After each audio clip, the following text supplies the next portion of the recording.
Hello and welcome to our large group panel session on, in our next screen, integrating mental health into the DNA of schools and programs.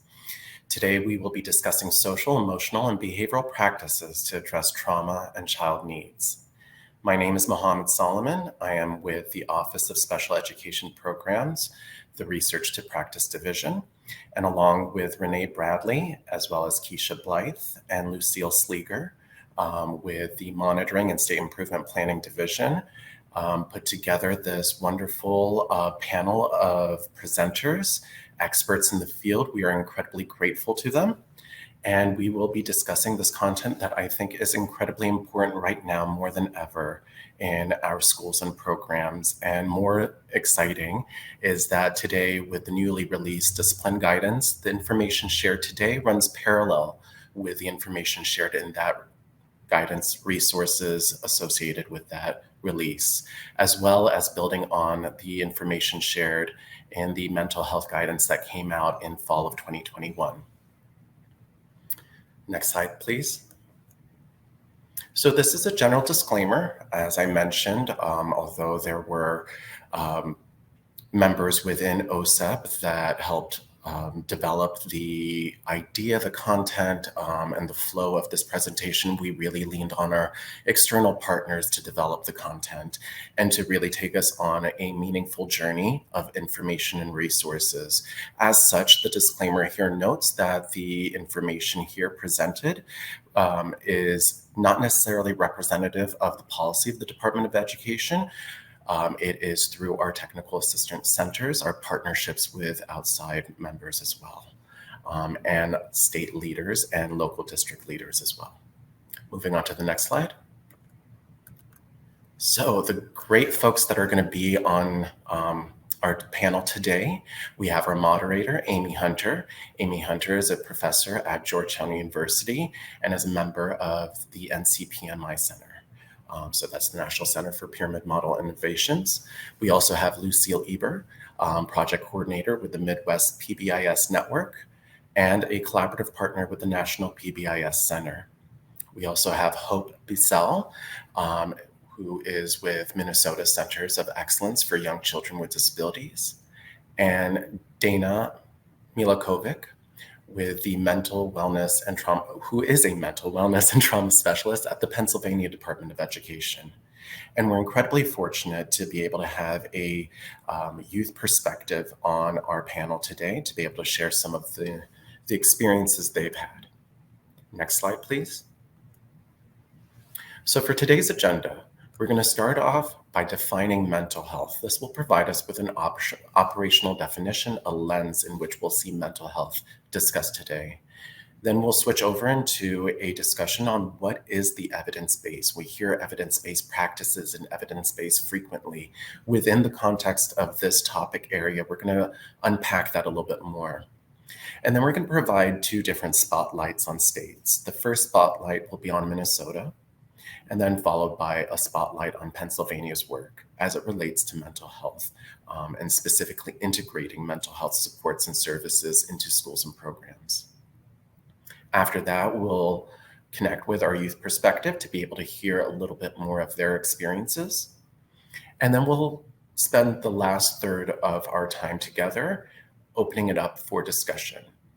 And for folks who have seen the intro slide well before the title slide, saw a few tips. One of the tips is to be able to go ahead and add questions into the box on the right-hand side, the bottom right-hand side of the screen. This is incredibly important because it's not just tied to connections. Comments can also be very meaningful. We know that some slides will share information that folks may be able to connect with. And I think that's very important for us to also know. To inform our discussion, to make this experience as robust and meaningful as possible. So with that, I will transition over to our moderator, Amy Hunter. Amy, your turn. Thank you. Thank you so much, Mohammed. It is such a pleasure to be with you all today. I'm happy to have the honor to be joining you and to talk about mental health.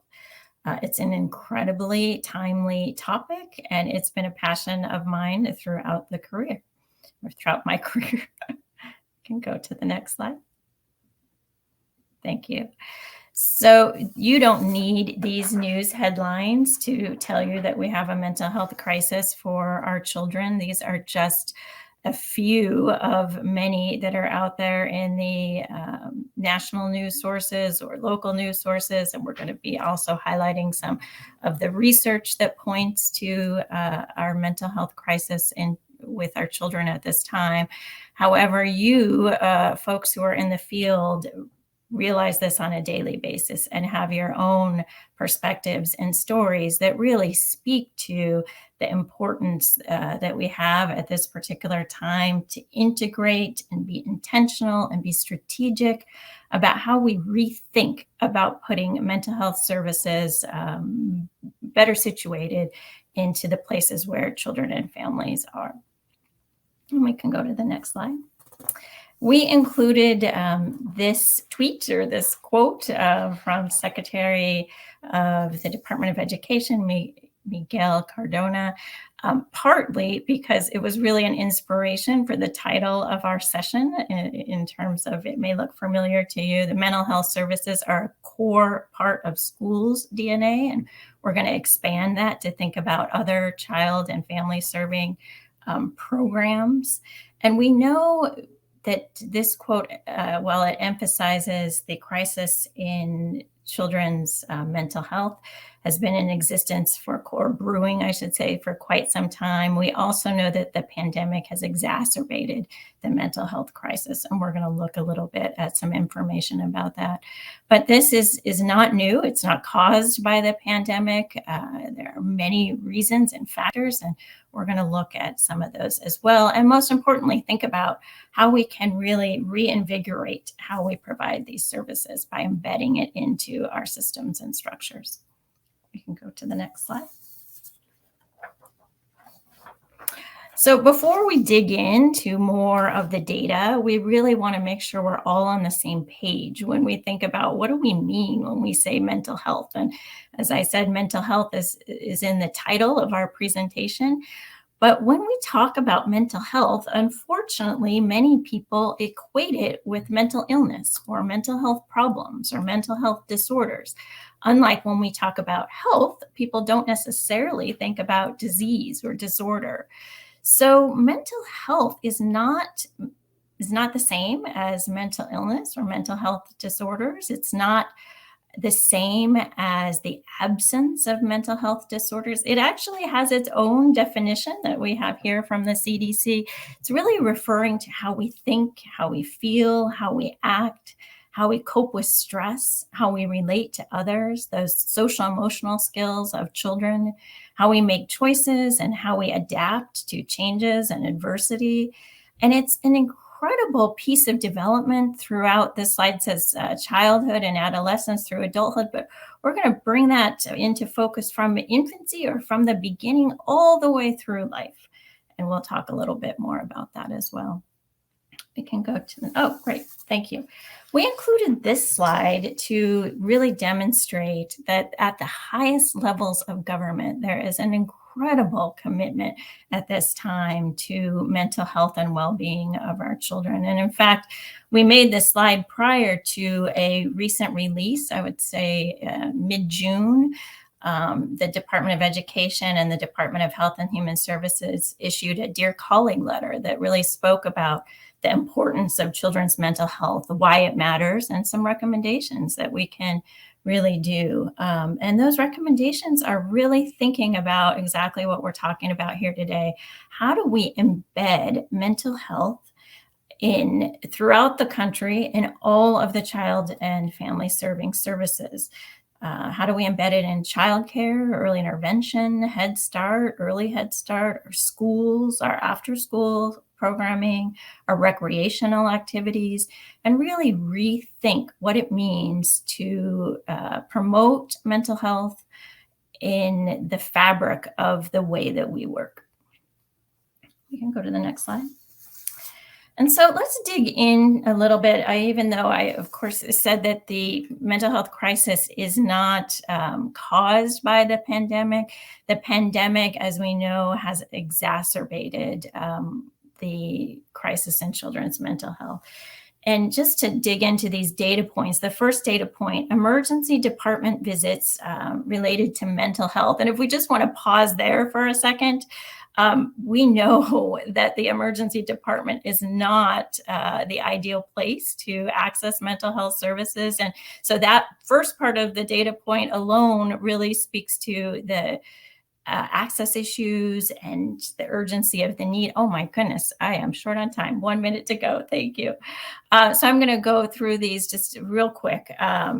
In terms of 1 in 4 youth reported an increase in sleep due to loss of worry, feeling of being unhappy, depressed, feeling constantly under the strain, and just loss of confidence. We can go to the next slide.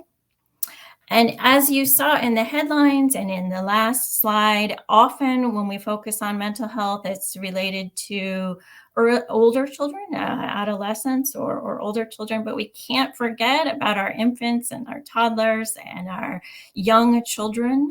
We know that mental health starts from the very beginning.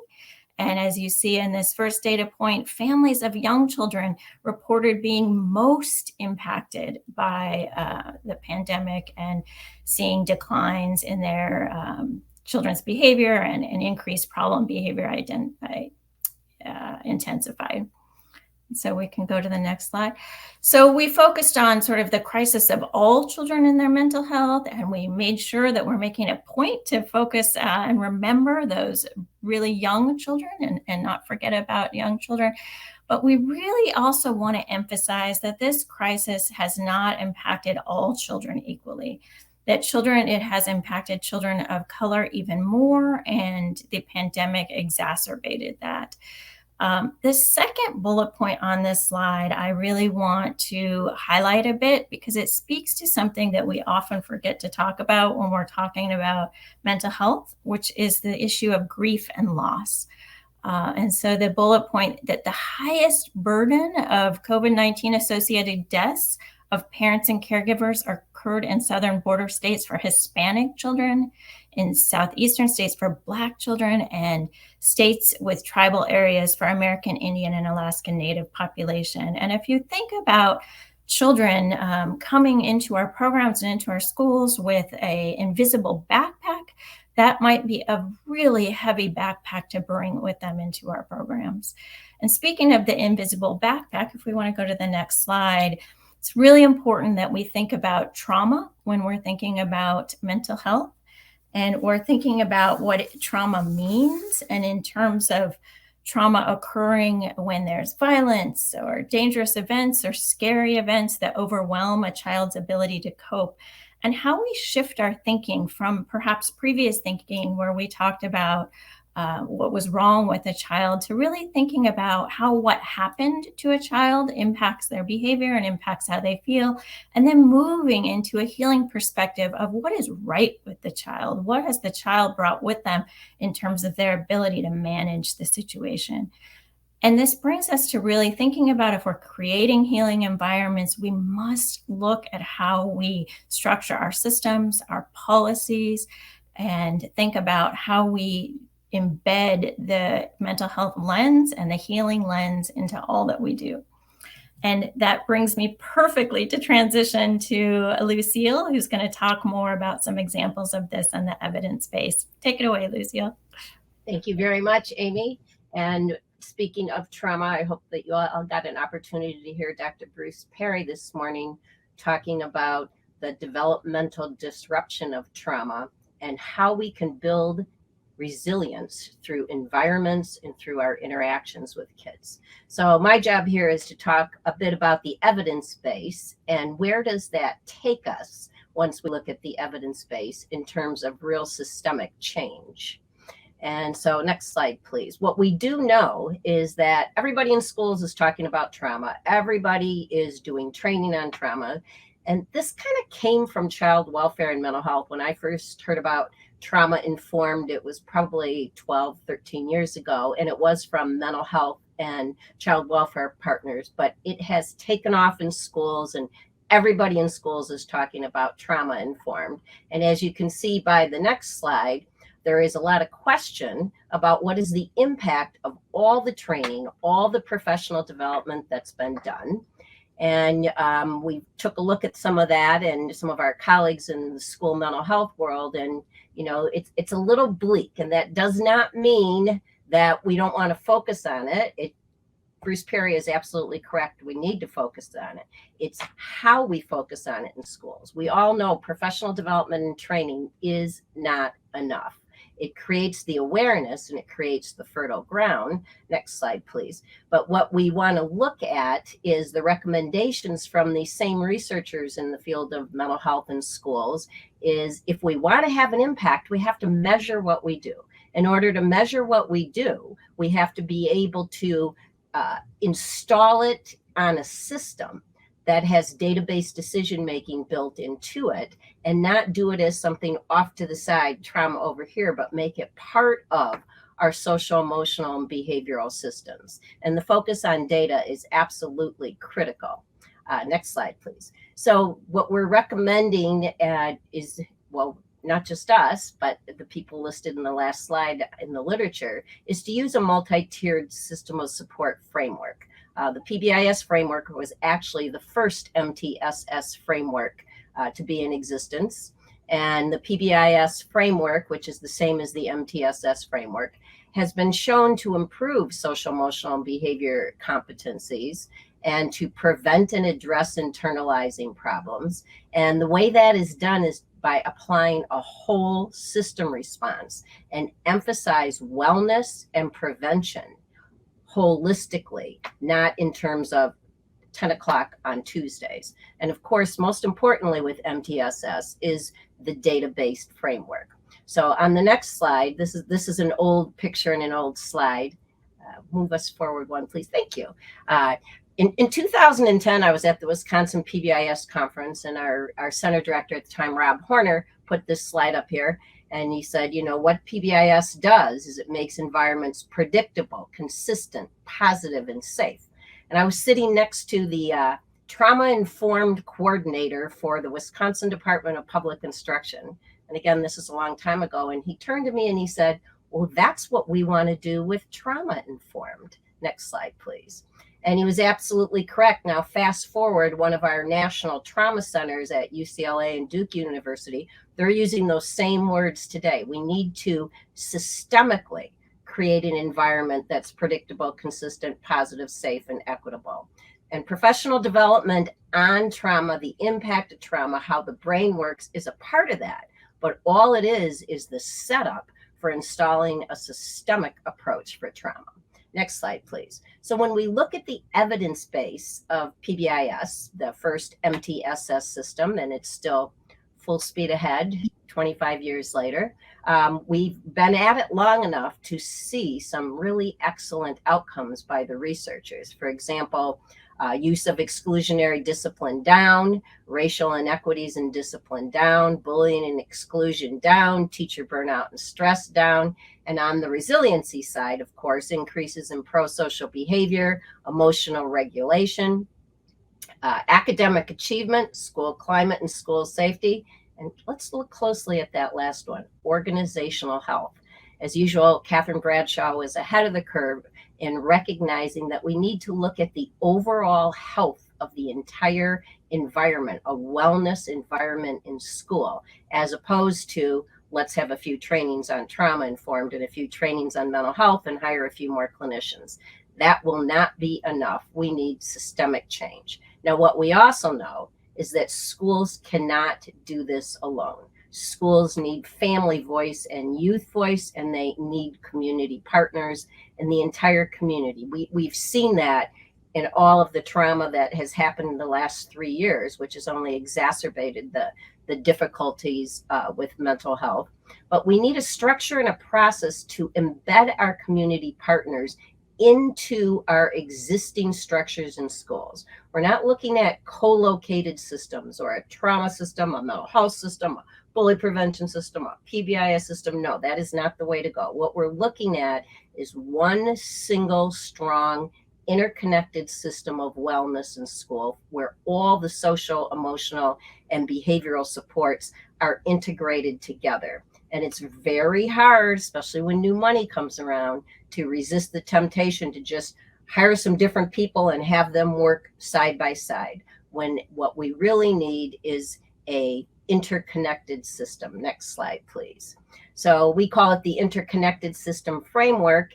And Susan Barrett likes to say, think of this as PBIS 2, the expanded version, where we make sure that we're addressing all the mental health and the internalizing issues along with the externalizing issues, and that our community partners are not co-located where we're handing off referrals, but they're right there with us at the table in the same teams, not school mental health team and PBIS team, but one social, emotional, and behavior team. So we like to think of the interconnected system framework as a very deliberate application of MTSS and all the features of MTSS, which I'll get to in a moment, and aligning all of our social, emotional, and behavior initiatives through one system.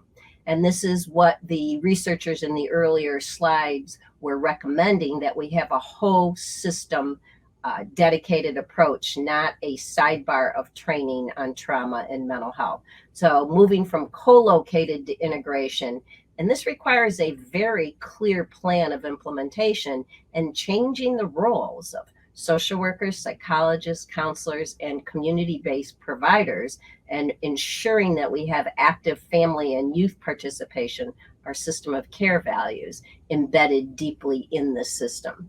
Next slide, please. So when we look at building a single system of delivery, we're looking at wellness, mental wellness for everybody, not just for those that are currently identifiable in some way by demonstrating challenges. Now, what's really important, and it is a major shift in some places, is the beyond access, outcomes, and fidelity. So the going beyond access, we've had a little challenge with our practices over the years, that when it came to social emotional, especially internalizing, we were not focused on presenting problem. How will we know if it's going to be different? We were a little more elusive. In fact, many projects across the country have only counted the number of kids who had access to service rather than digging down and finding who benefited from the service. I like to equate that to reading. We wouldn't count how many kids showed up for reading class as an indicator of reading success, would we? So we definitely don't want to do the same thing with social and emotional behavior. So let's dig a little deeper and go into the MTSS features, if you will. These are the features that will bring us a stronger evidence base around the more elusive practices with trauma and internalizing. And I say elusive only because the database hasn't been installed strongly enough around them. The practices are clear. The measurement has not been clear. So if we can get our community providers and all of our mental health, social, emotional, and behavior providers focused on teams and being on one set of teams, not separate teams. So tier 1 includes community providers and family voice. Same with tier 2 and tier 3. And the idea of deciding how to progress monitor before we start an intervention, it has not been prevalent enough with more internalizing interventions.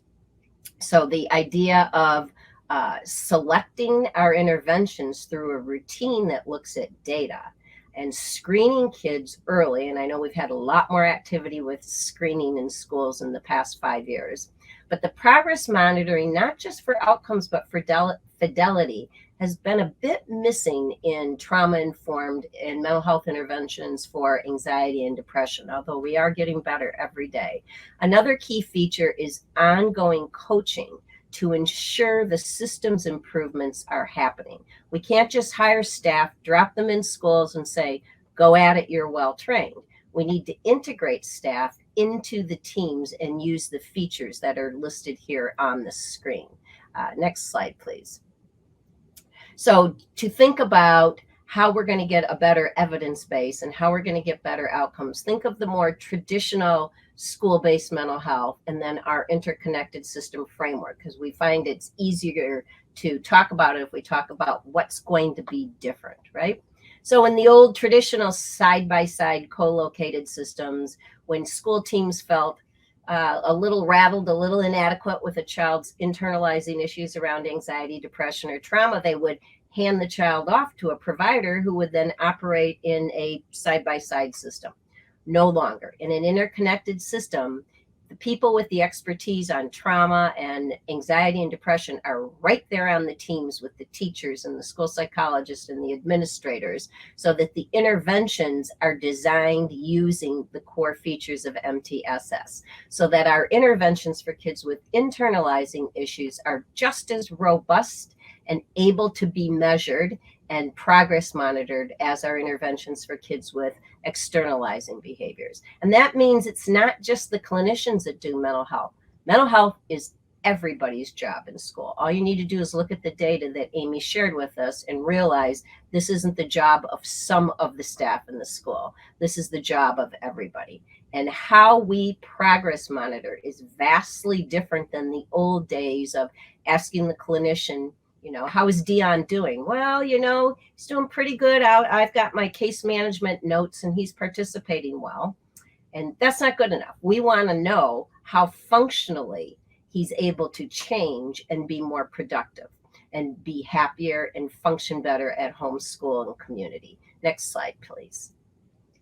So really, where the rubber meets the road on an evidence base for mental health and trauma-informed interventions is through the routines and procedures of the teams, in terms of, we're not just going to say they're in a trauma-informed intervention. We want to know actually what coping skills they're going to be taught, what alternatives to fight, flight, or freeze behavior they're going to be taught, and how will we know, and during what time period, whether or not there's been improvement or we need to switch to something else. And so focusing on the systems routine, for example, how many kids are in different tier 2 interventions and how many of them are showing progress? Which tier 2 interventions are showing a higher percentage of progress than others? And do we have the right kids in the right interventions? So teams taking the time to have that dialogue is very critical. Here's an example. In the next 2 slides, we have some practice examples here. So this is, you may be familiar with a teaching matrix of a tier 1 PBIS system. And right here embedded in there with the circle around it, you can see there's some instructional procedures for when you feel upset. Now, years ago, that was only something a clinician would do and only in a pullout or in a small group. But there is so much recognized need for coping skills and ways to combat anxiety for all kids that we need to make this an active part of the tier 1 teaching. In the next slide, we give you a practice example. Next slide, please, of the daily progress report. This is an example for when kids are on a check-in, check-out, which is a tier 2 intervention where they have hourly positive contact with adults around the 3 to 5 expectations: be safe, be respectful, be responsible. But we want to integrate the tiers. And we want, when a higher level intervention, so for when a student is in a pullout group and being taught how to be safe, for example, the SOS techniques, slow down, orient, self-check. When that child is back in the classroom, not in their tier 2 pullout group, the teacher should know exactly what skills are taught in that group. And if we write the skill sets down on the check and check out card for the teacher, they can give very specific feedback. They can say, I like the way that you did your slowing down. I saw you do a self-check today during class. That was very important, and I'm very proud of you for that. So linking the practices across the tiers is critically important. Next slide, please. So, in remembering our practice routines and our system routines, let's go back to the systems for a moment. Remember, simple responses won't be enough. It's not enough to just hire more social emotional experts, although we do know that we need more of them, but it's how we use them and inside what kind of a system. Selecting a curriculum is just the beginning. What's the formal process for training, and how is that curriculum embedded into the tier 1 expectations and behaviors we're already teaching. It's not enough to just train staff on trauma-informed practices. We have to help them figure out how to integrate those, such as through the teaching matrix that I previously showed you. And strengthening partnerships is critically important as well in terms of expanded team problem solving. The next couple of slides show you a quick summary of the first completed random control trial with the interconnected system framework that was done in schools in the Southeast. And in this particular study, schools did PBIS without mental health integrated, just standard side by side. And the treatment schools used the interconnected system framework with very deliberate integration of community members on the teams. Next slide, please. And what you can see is, number one, and you look at what more team meetings, more productive team meetings. There was much more systemic whole school planning around the integration of mental health with the community providers right at the table and right in all the team meetings. And what's critical about that, you can see in the next slide with the outcomes that they received, right? So in the schools that did the interconnected approach, we had more kids connected with earlier interventions, including our kids who were at risk, our kids of color, compared to the other two studies. And also, next slide, please. We realized that access was not enough, but we did reduce in-school suspensions, office discipline referrals, and out-of-school suspensions. There are more papers coming out about this study, so you can watch for them, and we'll be sharing them with you through the PBIS Center. Next slide, please. So, and also what we wanted you to know is there are several more random control trial studies underway with this interconnected system framework. So a lot more to come for you on that. And I wanted to also let you know in the next slide, there's an example of one of our schools in our demonstration sites that is seeing, by integrating tier 2 interventions for anxiety and depression into very well-established routines and procedures from PBIS, they are seeing an impact for their kids. And we're going to be putting out a resource guide with that study as well.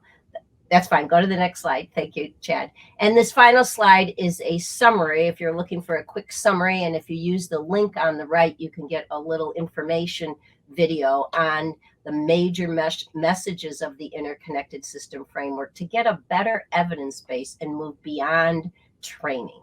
And the key message is no co-location, but a single system. Counting kids who get services is not enough. And mental health is for everybody. Applying the multi-tiered system of support features is absolutely critical. And so at this point, what I'd like to do is turn it over to my colleague Hope from Minnesota to talk about the application with early childhood education. Hope? Great. Thank you, Lucille. Thank you so much for all of that great information. My name is Hope Beisel. It is a pleasure to be here with you this afternoon. I am honored to have the opportunity to take a couple of minutes to share with you the MTSS work that's been going on in Minnesota since 2010 around the pyramid model efforts. So I am with the Minnesota Centers of Excellence for Young Children with Disabilities project. That is a project I'm working on that's housed out of the Metro XU. It's an educational co-op. We are completely funded through the Minnesota Department of Education. So we are running this project through the Department of Education with the Department of Education's oversight here in Minnesota. Next slide, please. So what I wanted to share with you, first of all, is the mission of MNCO. I'm going to go ahead and refer to it as MNCO for the rest of our presentation here. But the mission of the Centers of Excellence is really to partner with and support local early childhood special education leaders throughout the state of Minnesota, and also supporting their inclusion partners in order to improve positive outcomes for both children and for families. One of our core values is that we always hold children and families at the heart of our conversation. And all of our efforts that we do through MenCo, we want to make sure that we've got a portion of family engagement and family involvement as well. In order to make our mission happen, one of our values is that we're always considering building statewide capacity. So we do that at the regional level, at the local level, and at the state level. And the example that I'll be sharing with you today around the pyramid model, that is something that we've been working to scale up here in Minnesota since 2010 at the statewide level. With MenCo, our primary goals are really to partner with each early childhood special education district in Minnesota around professional development that's based on evidence-based practices, current research, and adult learning. Back in 2014, we formally started adopting implementation science as the framework for our innovation work, which is the work that supports the pyramid model scale up. And that has been such a game changer for us that we now really try and apply the strategies of implementation science and that framework to all of the work that we're doing as we partner with local early childhood special education programs. And lastly, our goal is to really build capacity at the local site level to be able to support high quality professional development by supporting the leaders who are supporting their staff. Next slide, please. So you may be wondering, how are school districts in Minnesota and their inclusion partners supported in installing and implementing and sustaining evidence-based practices around social emotional development and the trauma-informed approach? The way we do that in Minnesota is through what we call our external coaches and professional development facilitators. So I'm going to use PDFs to refer to people that are in my role. There are 12 of us in Minnesota who do what I do. And so 12 of us are assigned on a regional basis to reach out and to support every single early childhood special education program here in Minnesota. In greater Minnesota, there are some of the regions that are combined together because they're very rural areas. And in the metropolitan area here, we have 4 of us that do what I do in order to support all of the districts that are in the metropolitan area. These districts are based on the governor's economic regions here in Minnesota. And so what we do as PDFs and external coaches is we support leaders based on where they're at in their programming. They can choose to dig deep right away and commit to a 5-year partnership to install and embed the pyramid model in their programs. Or they can say, you know what, we're not quite ready for that yet. We want to do something on a smaller scale. And if that's what they want to do, we will definitely support them in creating or locating high quality PD around social emotional efforts and trauma informed care. We do that, like I said, at the foundational level, which is a little bit less intensive. And then we do that through our innovation work at the statewide level as well. So our innovation work here in Minnesota, there are 3 innovations that we support.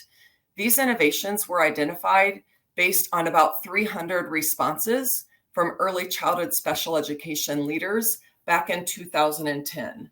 And based on their responses on their identified priorities for their highest PD needs, the pyramid model was secured as one of those 3 top needs that we wanted to address on a statewide basis.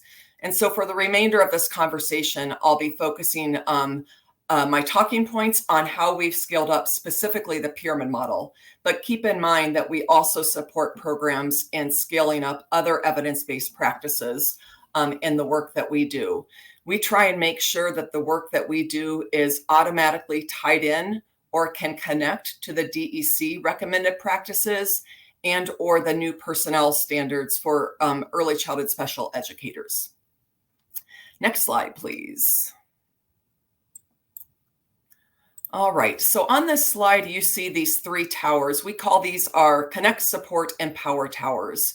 These towers really help you categorize the work that we as professional development facilitators can provide to each early childhood special ed district here in Minnesota. So on the far left, you'll see the Connect Tower. That is our minimum level of support that we provide to programs. If programs are not quite ready to engage with us on a regular basis, They have the option to just receive quarterly emails from us where we're checking in with them. We're seeing if they have any needs. We're letting them know about high quality training that's available. But it's really up to them to choose what level of support they want. Then on the far extreme end, you'll see our Empower Tower. And that's where we really dig deep with programs around their identified needs. And today we're talking specifically around their identified needs to support social, emotional, and mental health development in young children ages birth through 5. And so the Empower Tower kind of summarizes for you where our pyramid model fits within the scope of all of the work that we do with MenCo. In that support tower, that middle tower, once again, that's where programs can access us on a little bit of a less intensive basis. If they say, hey, we need some training on trauma-informed care, we can still do that outside of them being a full pyramid model site and collaborating with us on a 5-year basis. Okay, next slide, please.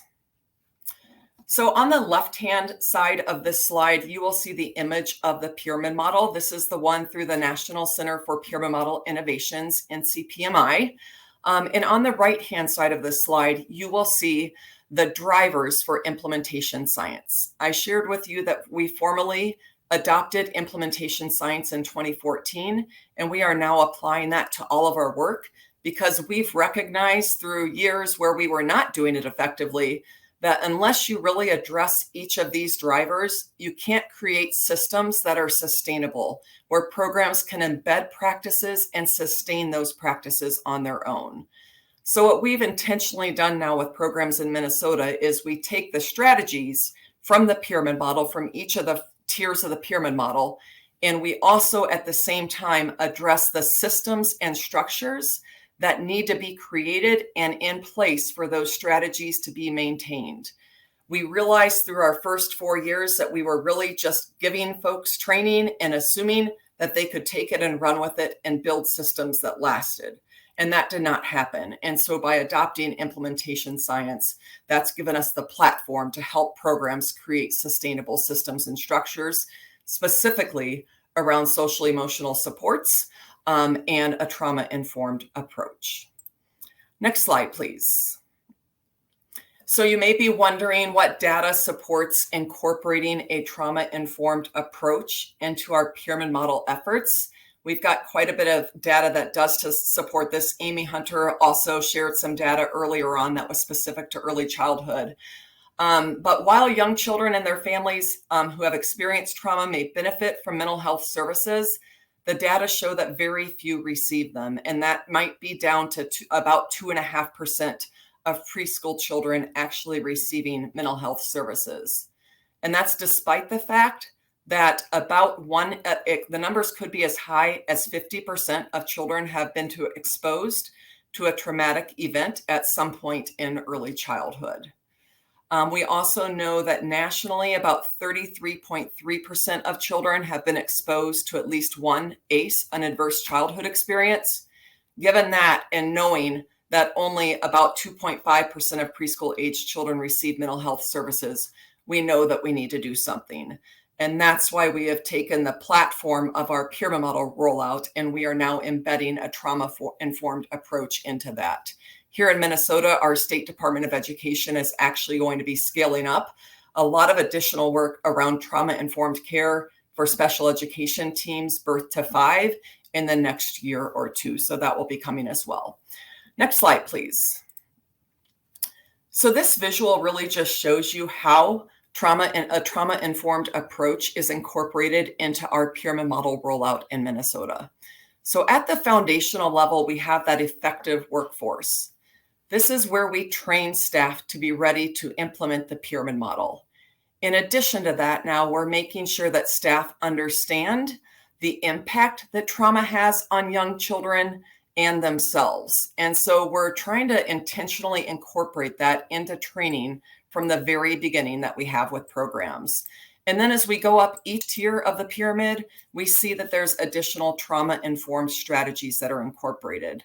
On the next slide, I'm actually going to share with you some of those very specific strategies, how trauma-informed practices show up on those tiers of the pyramid model.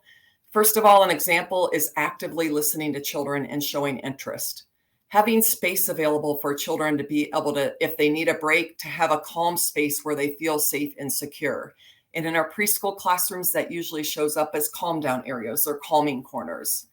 Visual prompts of schedules and routines that are available to all children, because we know all preschool age children can benefit from that predictability. Really encouraging children to express their emotions through music, through art, and through play. So during Tier 2 training and coaching, we're really working with staff to help them understand how to promote emotional literacy in children and how to help them process those feelings. And as I shared earlier, one of our core values is working with families. So we want to make sure we're aware of strategies that the families are using at home that are effective for their children when helping them calm, when helping them feel be soothed and feel safe. We also want to make sure that all the strategies that we're implementing in the program, that they have a direct connection to the home environment as well. And so we make sure that we are working with teachers and staff to know what to do in the home environment. Next slide, please. This bar graph really just shares with you a visual of the scale up of the pyramid model in Minnesota. We started in 2010 with 3 implementation programs, and since then we have grown to 89 implementation programs who have intentionally entered a partnership through the Department of Education to install and scale up the pyramid model practices with a trauma-informed lens over the course of 5 years. We adopted implementation science, like I said, in 2014, and we went to a 5-year support cycle because we recognized that 2 years was not enough time to support programs in scaling it up to fidelity and in supporting them to implement program-wide and sustain that. So for programs in Minnesota, they are, through their partnership with the Minnesota Department of Education and MINCO, they always have access to an external coach. They have access to a statewide data system at no cost to them. They have access to statewide trainings and coaching networks. And they also receive fiscal support. So if they need fiscal support to send staff to training, to allow staff to be coached, to have implementation team membership, we provide on a decelerating basis fiscal support to programs as well. Next slide, please. So the 4 components of sustainability that we look at when supporting school districts in Minnesota and scaling up and sustaining the pyramid model practices are ensuring that they have an implementation team to guide their efforts and to be the cheerleaders at the program level, ensuring that they're continuing to send new staff to training so that the pyramid model continues to be part of the culture of their program, ensuring that they continue to coach all staff members to fidelity. For some staff, that may take a year or 2. For some staff, it may take 3 or 4 years. And then last but not least, the data as well. We engage all of our programs that are implementing the pyramid model in database decision-making. That has also been a game changer for us. If we're asking you to use data, we want to help you. We're asking you to collect data, we want to make sure that we're helping you use that data as well. And next slide, thank you. If you're looking for any further resources around the pyramid model or how trauma-informed care is incorporated into the pyramid model, you can Google these links on the slide. And I want to thank you for this opportunity again. With that, I am going to turn it over to Dana. Thank you so much. I also am excited to be here, and I have loved listening to the rest of the presenters because it ties exactly into what we're doing in Pennsylvania. I'm Dana Malakovic. I'm the mental wellness and trauma specialist for the Department of Education in Pennsylvania. And in a unique role, I actually am not based out of our special education programming. I am based in our Office for Safe Schools, and we collaborate extensively with our Bureau for Special Education and our special education team. So sometimes we miss when we get into silos, those kind of buckets. And it's been great listening to everyone today and knowing that you can integrate trauma-informed into your special education system and really focus on it as a state. So I would love to talk about how Pennsylvania is focusing on becoming a trauma-informed state. Next slide, please. So as Pennsylvania moves forward as a state and really thinking about how do we take all of Pennsylvania's schools and community systems, really every system in Pennsylvania, to being trauma informed and really focusing on healing, the Pennsylvania Department of Education has focused on how do we take trauma-informed values and look at them within a support system, a tiered support system in schools, and really center that on comprehensive mental health and relationships. So on the screen are the trauma-informed care values for the Department of Education. And I'm going to go through, in my time, I'm going to really talk about how are we embedding that into everything, as we've heard about in this from the other presenters. It's not helpful to do everything in little buckets. So how do we really take everything together, integrate it into one whole, and present that in a tiered system of framework? We do fully support MTSS, although often in our documentation you can access on our website, we frame it as tiered supports rather than using the formal MTSS. That is solely because we know some places are not ready to hear that yet, and we're building them up to that. So it's our tiered way of providing tiered supports. Next slide, please. So how did we get here? How did we go from integrating trauma-informed here and there to looking at it as a whole and really saying, as a state, we want to move forward in that? In 2019, a trauma-informed plan was put out by the governor's office. And this included integration of trauma-informed practices really into all aspects of Pennsylvania's lives. So they looked at it from a system level to healthcare, to schools, to community agencies, to partnerships, and really thinking about how do we impact this throughout everyone's life. Around the same time, the Pennsylvania School Code was updated. And with that update in 2019, trauma-informed training for all educators, administrators, school boards, executive directors, charter school board members was put into the Pennsylvania School Code, and it required that individuals were trained. And it also required that you think about, if you want funding for certain grants, that you have to think about how are you creating a trauma-informed school system. So at the department, we wanted to find out from schools, what does this look like? What do you need? How are partnerships going? What's going well that we can continue to kind of build up and highlight for other areas of the state? What are your struggles that if we're hearing in other areas, someone's doing this really well, we can connect you and start building relationships across the state? And so we went out and we had listening sessions. And we asked them specifically, anyone that came to our listening session, and we invited everyone. So there were school individuals there. There were intermediate units, which are groups in Pennsylvania, structures that support individual districts. It's kind of a technical assistance support between the districts and the Department of Education. Community members, police officers, everybody that you can imagine came to these sessions. And we said to them, how do we integrate trauma-informed practices into existing systems? How do we learn from one another across the state and not reinvent practices? And what can we do to center our learning and plans in relationships with students, families, and communities? So that's what we asked them. We got tons of ideas and information back.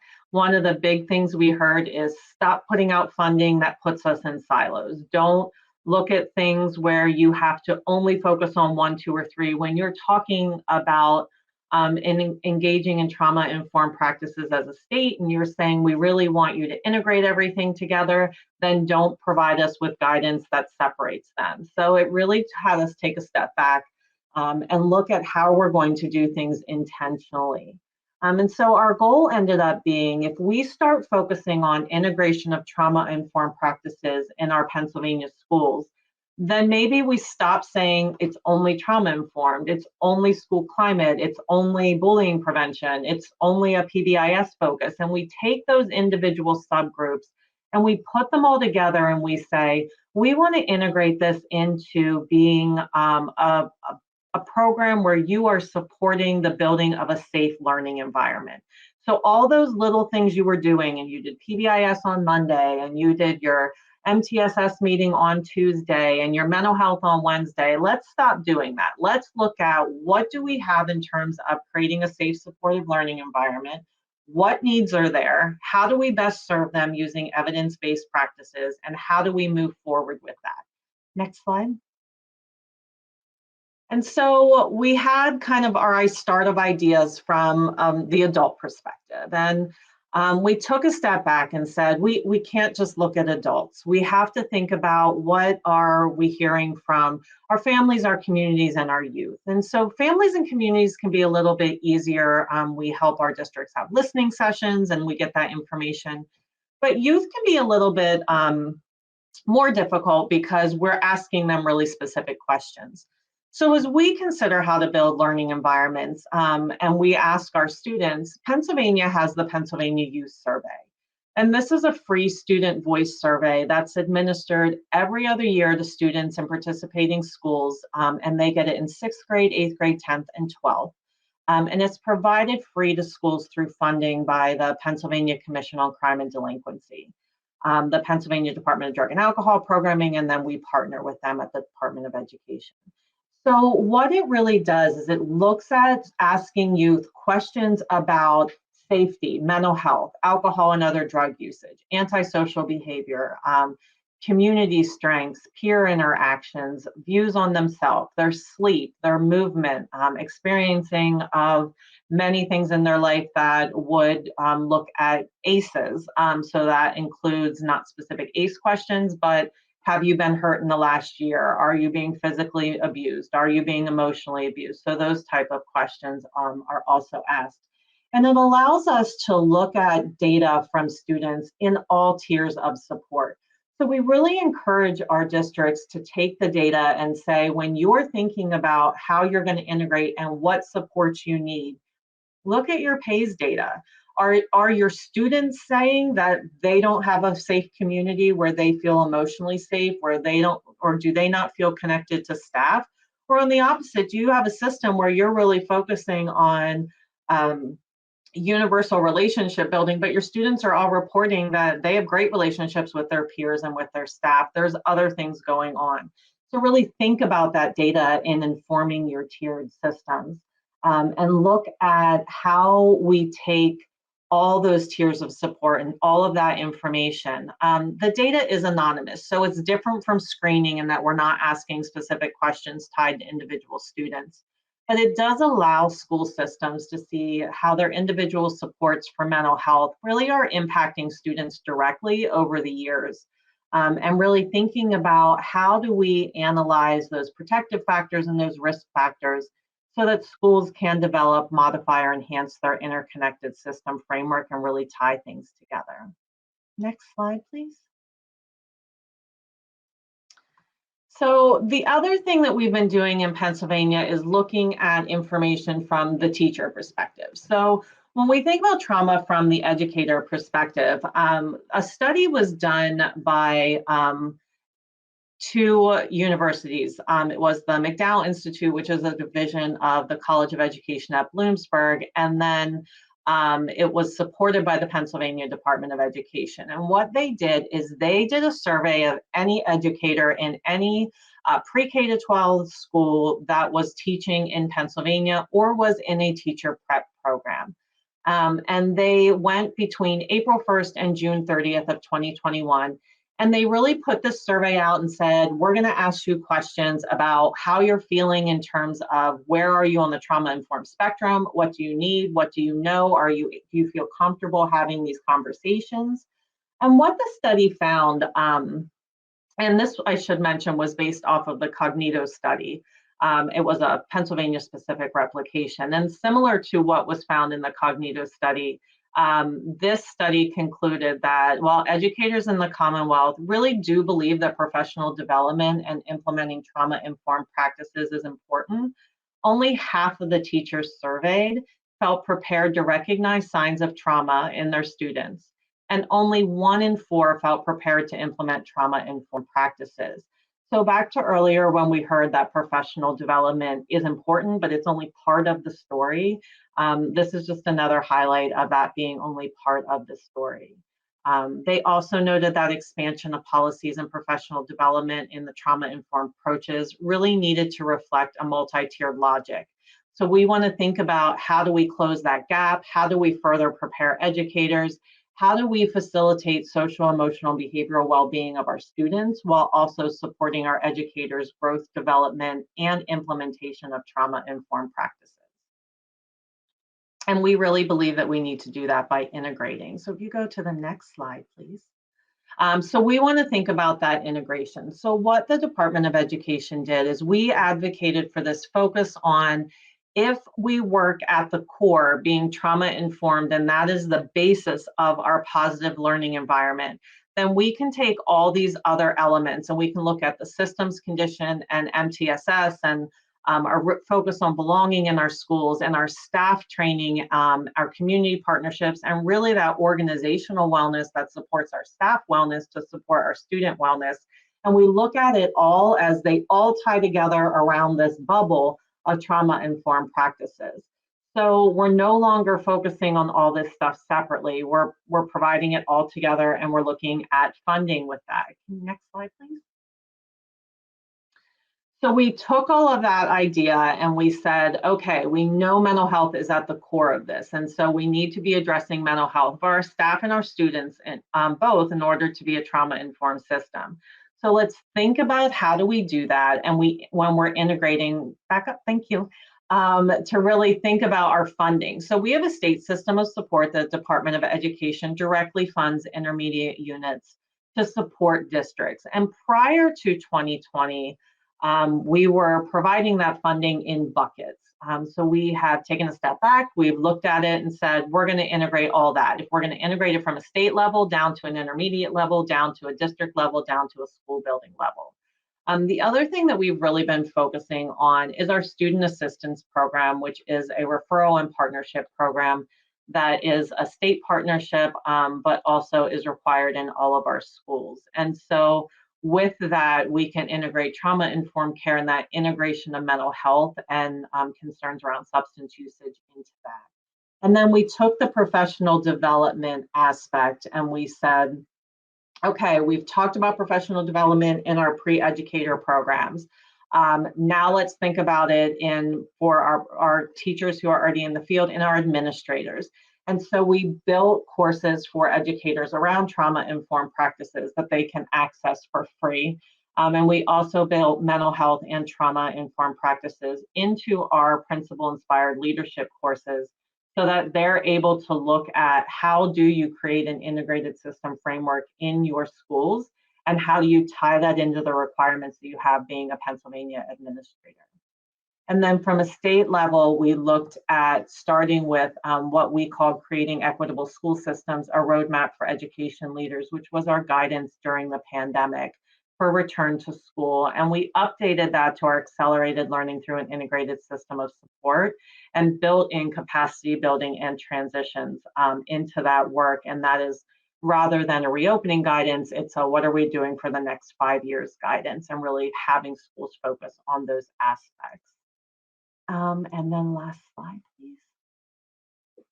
And lastly, the one thing that we have really learned as we've been integrating mental health into our schools and really intentionally focusing on that is that when we have an intentional focus on relationship building from a Department of Education standpoint, whether that's from us to schools, us to intermediate units, us to families, us to youth, or within those systems themselves, if we really focus on that and we support those relationships in the field, we really can provide that framework and that systems approach needed to look at mental health integration in more Pennsylvania schools.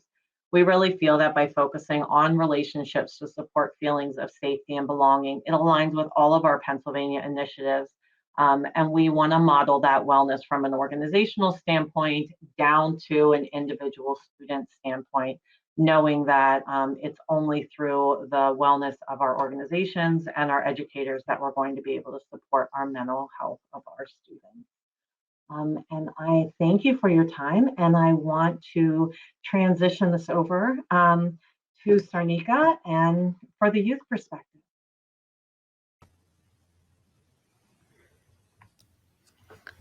Hello, everyone. Thank you for having me. I wanted to talk more about the youth perspective on involving students more in mental health integration into schools. I have realized a lot throughout the last few years, especially with the onset of COVID-19, that students genuinely don't have much of a voice in mental health education or literacy in their schools. And having students participate in these different discussions actually really helps how different schools set up their educational systems and how they have different services for their students. I worked a lot recently on House Bill 1834, which allowed excused absences for mental health students in the state of Washington. And one thing that I realized as I was working on that bill was that majority of the people that were testifying in support, or majority of the people that were honestly like really focusing on getting this bill passed, were students, because students wanted to advocate for excused absences in their high schools. And it ended up passing just a few months ago, which was amazing. And it's because when students are genuinely passionate about something and when students care about their health, like obviously we're going to work towards it.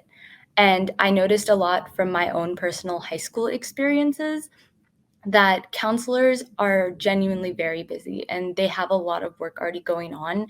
And sometimes focusing on the mental health component of students does get sidetracked and it does get put on hold for other deadlines or like book work and different tasks. And that honestly does hurt students a lot, because when students aren't getting the like attention or the services that they need from school, which is a place that like majority of us spend like 8 or 9 hours in every day, it kind of sets us up with internalized stigma around the topic. And it shows us that, like, you know, if we're not even talking about things such as our own mental health in schools, then like, is it really that important? And it sets us up for going into the real world knowing like, oh, mental health isn't that important because no one ever talked about it in school. And integrating mental health more into school systems, or having more clubs and more activities that focus on mental health for students, will honestly increase the amount of destigmatization in schools. Because one thing I noticed from a personal experience was after House Bill 1834 got passed, a lot of students had no idea what it was, and a lot of students didn't even care that much about it because we grew up in the society knowing that it wasn't really that important in our school. And when our administrators and our counselors started making more announcements and talking about how important these things are and how we can use them and how they'll help students like us, it actually like created a whole like societal shift in our school. And immediately we saw different clubs forming about being more kind and about caring about your mental health. And our counselors were also feeling much better because their work, you know, they didn't have to focus as much on book work as they could on helping more students and having their emotional needs met for the set of students that they had. And another thing in the youth perspective that I think is important to address is that a lot of students are very like shy about what they want to talk about and who they want to talk to. And having resources in multiple different ways is really, really important for students.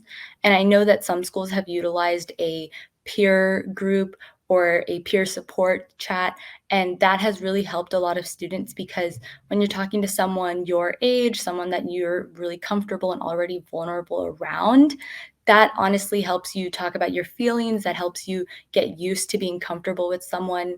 And not enough schools do it, and not enough schools do it because administrators and counselors and the people that have the authority don't really know what to do. Because honestly, if we're not including students in these discussions, there's no way to tell what students need. And a lot of discussions around mental health literacy have focused a ton on what adults think is best for students. And while that is great in a certain component and to a certain extent, if students aren't involved in the control of students and their own mental health, it's going to be impossible for schools and administrators to provide the support that students need. And so the main message that I have as a youth myself is that putting students in these positions to be able to talk about it in a safe space and to be able to talk about more mental health like experiences, and like not honestly like not give like negative consequences to students talking about them. I've noticed a lot of students prior to the passage of House Bill 1834 take mental health days, but they call in sick. And it's honestly created this internalized stigma that, you can't talk about actually having a mental health day. So you just have to say that you're sick. And that's the only way you can take an excused absence. But we never do that for like physical health reasons. And it set up a lot of students, not just in my school, but across the state when I talked with different students, that it kind of set up this belief that, like, well, if we can't even say that we're taking a mental health day, then is it really that important to our educators and to our administrators that we're taking a mental health day? And the schools that honestly grew a lot in terms of mental health literacy and mental health support were schools that involved their students in these discussions. And there was a few schools like on Eastern Washington that also had students incredibly involved in mental health support and literacy and awareness. And when you sit down with those students and you tell them that it's okay to talk about these things and that they're not going to be, receiving a consequence for it, or that it's not a negative thing to talk about it, it sets up all students for success. When you see students prioritizing this and realizing that it's not going to result in anything negative, then more students will prioritize it. And lastly, creating equitable services for students so that all students can actually access the services that they need. Because honestly, every student and every family is very different, and different upbringings result in different ways that students express their feelings. And as a student of color, the way I grew up in terms of expressing my feelings around my parents or my family or to other people of authority was very different from some of my peers.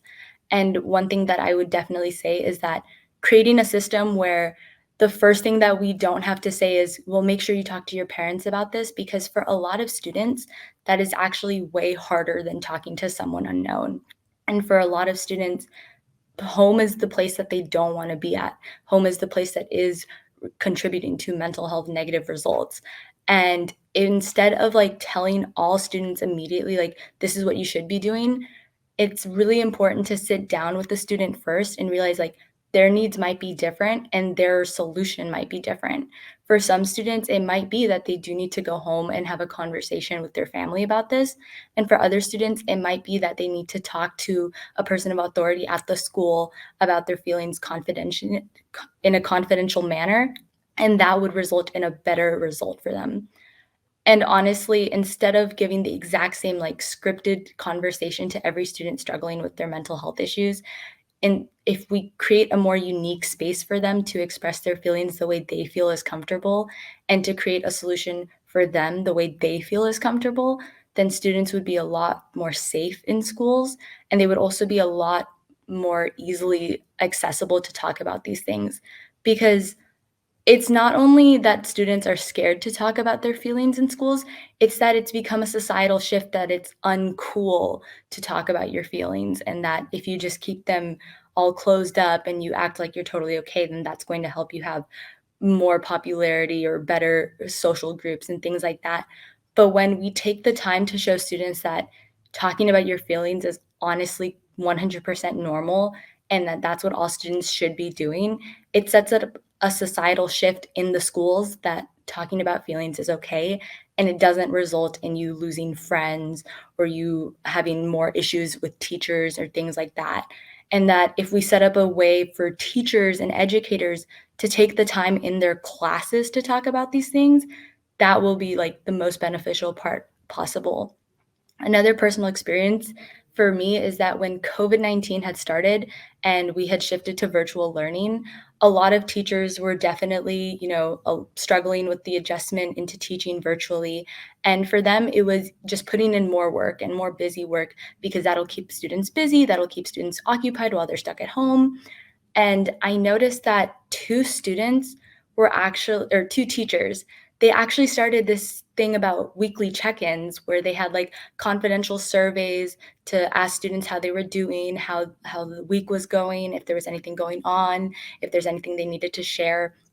And students succeeded most in those classes because they had teachers that were willing to take the time out of their class to expressively like mention that they're here for their students.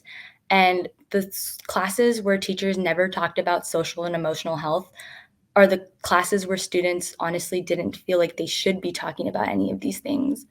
And so I think a big thing for integration into schools for mental health is teachers are at the front of it. Administrators can put in as many policies and as many services as they need, but there's only a very few administrators in every single school, and there's a lot more teachers. And teachers have that ability to connect personally with students. At least when you go into middle school and high school, you're in a room and you're switching rooms every few hours. You're having classes with 6 or 7 different teachers. You're making so many new connections, and just having one teacher that makes that personalized connection with you and that talks to you about things outside of classes, it's honestly so refreshing for a student, because you're coming to school knowing that you have someone there, and you're coming to school knowing that you have a safe space to talk about your feelings. And for a lot of students, that's exactly what they need. And for me, that was exactly what I needed. And honestly, the biggest thing that got me through COVID-19 was that I met this one teacher virtually. It was the same teacher that did virtual check-ins. And she stayed after every single day, had office hours every morning and every afternoon. And she didn't even talk about her teaching material anymore. She talked to us about different things, talked to us about our feelings, made sure that we were all doing okay, and also gave us time. Instead of being honest about really, really late deadlines, she understood that we were all going through something and that we all needed some time. And I graduated just recently, and that teacher is still someone that I talk to every week, and still someone that I connect with very frequently, because that connection has honestly made a huge impact in my life. And it's what got me involved in all of the work that I do with social and emotional learning. And if every student had a connection like that, every student would be going into different places knowing that they had the confidence of having someone there that supported them no matter what. And that's the last thing I wanted to say. Thank you, everyone.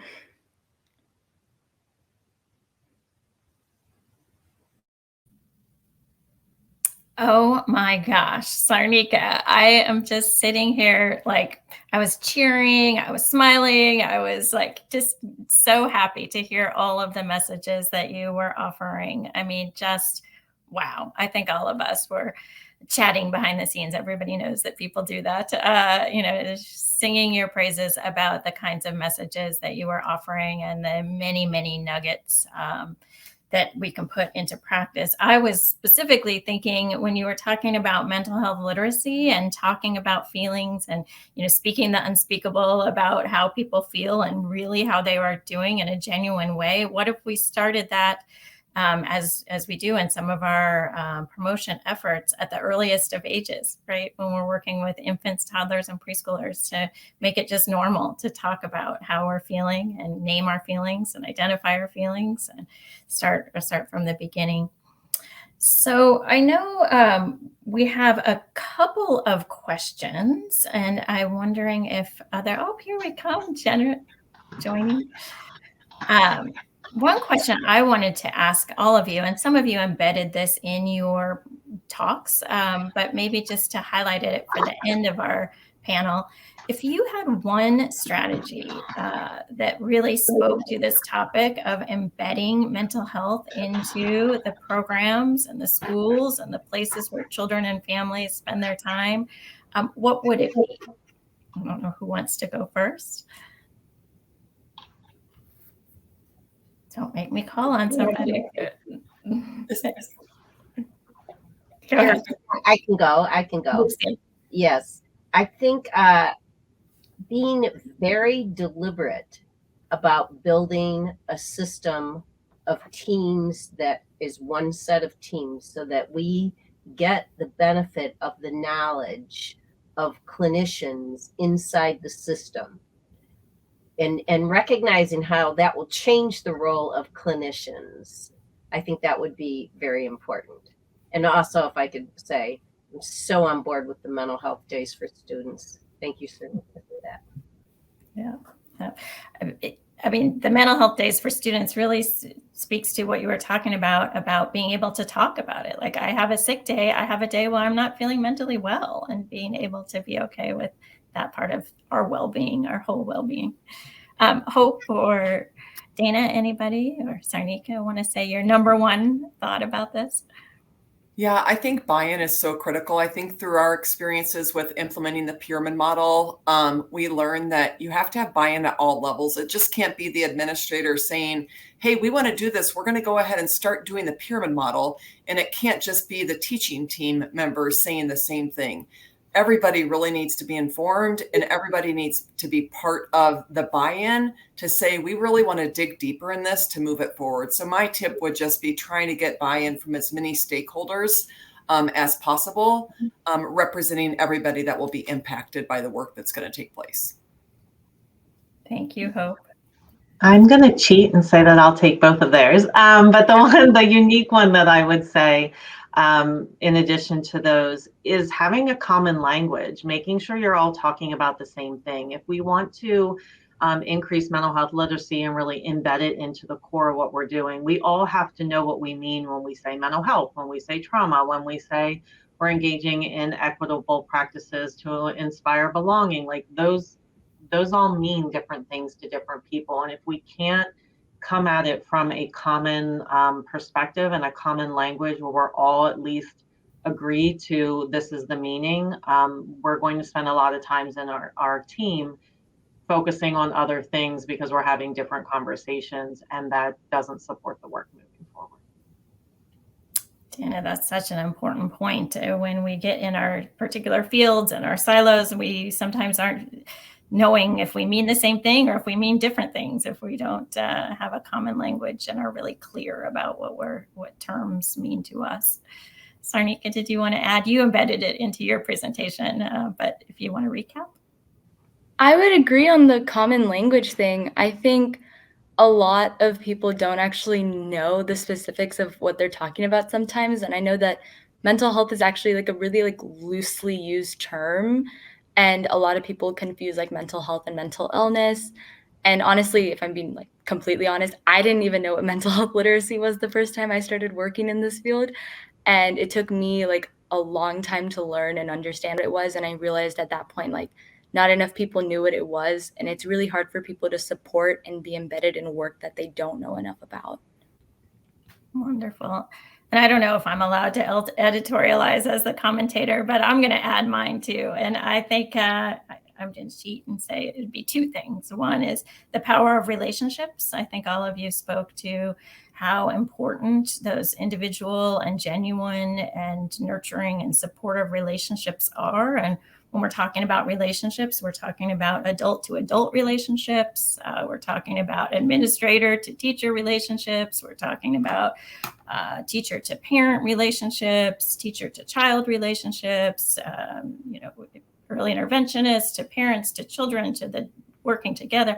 All of those relationships really being genuine, nurturing, supportive, and responsive. And then the other thing that I think we spoke about here is the importance of the well-being of the people who are doing this work, whether we're talking about teachers, whether we're talking about clinicians, whether we're talking about social workers, like all of those folks who are on these teams who are working hard day in and day out, thinking about, they also might be coming and likely are coming with their own trauma histories, their own sense of mental health and well-being. And so really thinking about how do we support the workforce that really contributes to embedding a system of mental health throughout all of these services. I know we had a couple of questions that came up about some resources that were mentioned, questions about some references that were on slides that were probably really, really small and hard to read on the slides.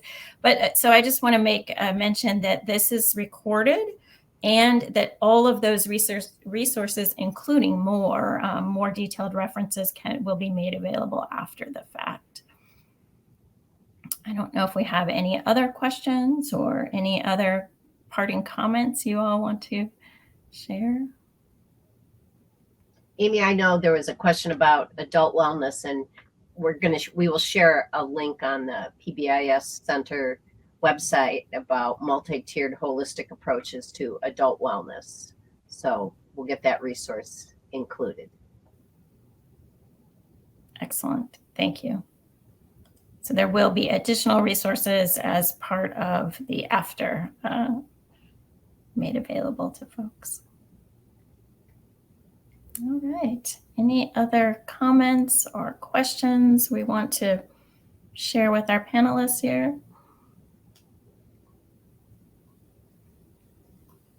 I don't see any other questions coming in. Oh, hello. Hi, Amy. Hi, all. I do believe we got one comment regarding parent training and information, and I thought that comment was really valuable to include families in this conversation as well, just ensuring that they're members of the mental health work that's going into schools and programs, and data literacy extends to them as well. But I know that that comment extended to other points as well, and so grateful for all of the members on this panel. Thank you, Amy, for moderating. Thank you, Lucille. Thank you, Hope. Thank you, Dana. Thank you, Sarnika. And definitely behind the scenes, thank you, Susan Barrett with PBIS Center, as well as the RTP team, Renee Bradley for the incredible leadership, and Yolanda Lucene, who I forgot to mention earlier on, but was very much involved and true advocate for bringing the early childhood perspective into this conversation. So thank you all. As Amy mentioned, there is a recording. We are doing our best to also include an additional video that was not played during this presentation, but it's very meaningful. It's an extension of a youth perspective, and resources will definitely be linked in the PowerPoint slides, as well as all of the references for the specific literature or data that was used on those specific slides. Not seeing any other comments to be able to add to the conversation. Amy, what are your thoughts? Should we give back 3 minutes? Oh, well, I would just say one final comment. I'm so glad you elevated the family voice. And when you were talking, Sarnika, excuse me, about sharing your voice, I was thinking about in all of our programs and services how important it is to include those voices of the children and families that we serve in really meaningful ways, like you've modeled for us today. So thank you for that. And I think people would appreciate having a minute or 2 or 3 back.